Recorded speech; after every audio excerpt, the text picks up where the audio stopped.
For most of us, the New York Times International Edition is an afterthought, something we might pick up if we happen to be traveling abroad. But now, a cartoon depicting the American president and the Israeli prime minister is causing a major headache here at home for the nation's paper of record. Adam Riley has more. After the New York Times International Edition ran this cartoon showing a blind, yarmulke-wearing Donald Trump led by a dog with Benjamin Netanyahu's face and a Star of David collar, outraged protesters massed outside the paper's headquarters.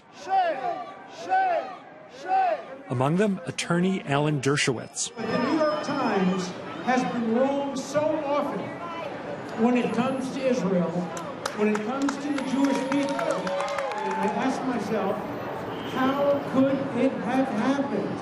Apparently, it happened when a Times editor used the Cartoon Arts International syndication service and picked an offering critics described as toxic. It's propaganda pure and simple. It looked like it was lifted from the pages of Der Stürmer. In retrospect, the Times agrees. There's been an editor's note, an apology, and an editorial that called the cartoon appalling.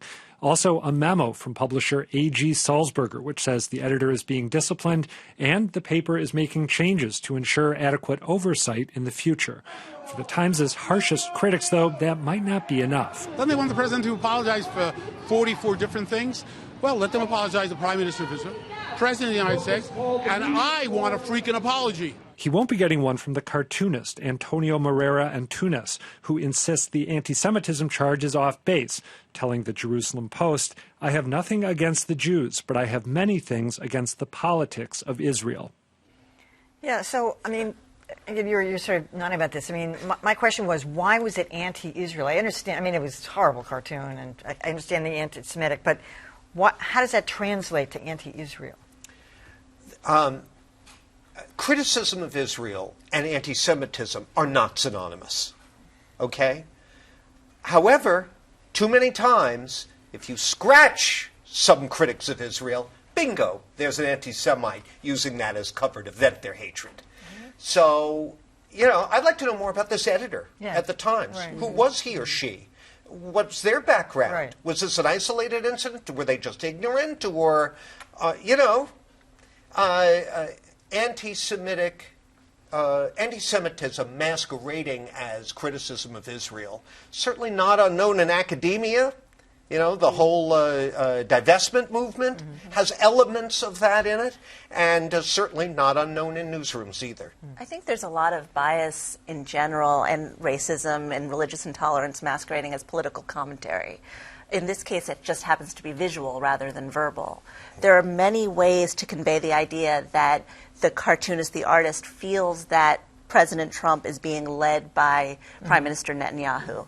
You can have the blind leading the blind. You can have, there's so many things without actually depicting the tropes, like the Star of David. The Star of David, the old anti-Semitic trope about a Jewish person leading a Gentile astray. There's so many different ways here that this went wrong. I heard that the New York Times is no longer using this cartoon service. I'd be curious about how the cartoon service vetted their offerings to begin with. Why was this even among the offerings? Well, let me go one step further than that. I agree with everything John and Lylah said, so let me just pick up on one action that the Times took that I think is just mind-bogglingly dumb. Lylah, they didn't say that they're just not going to take cartoons from this service anymore, it was all services, which would make sense. They're not going to run syndicated cartoons anymore because apparently they don't trust their own ability to make rational judgments about what's anti-Semitic or not. That makes no sense at all. Agreed. So we all agree that there's something going on with the order of how this came to be and actually how it was responded to. So that's one thing. That's an internal thing that they obviously are going to have to deal with. I think one of the larger things to think about is that as generations come in and out, some things are not passed down. And so we find ourselves more than once, I'm often in this chair talking about some kind of ridiculousness with regard to racism and African Americans, and like, you should know that.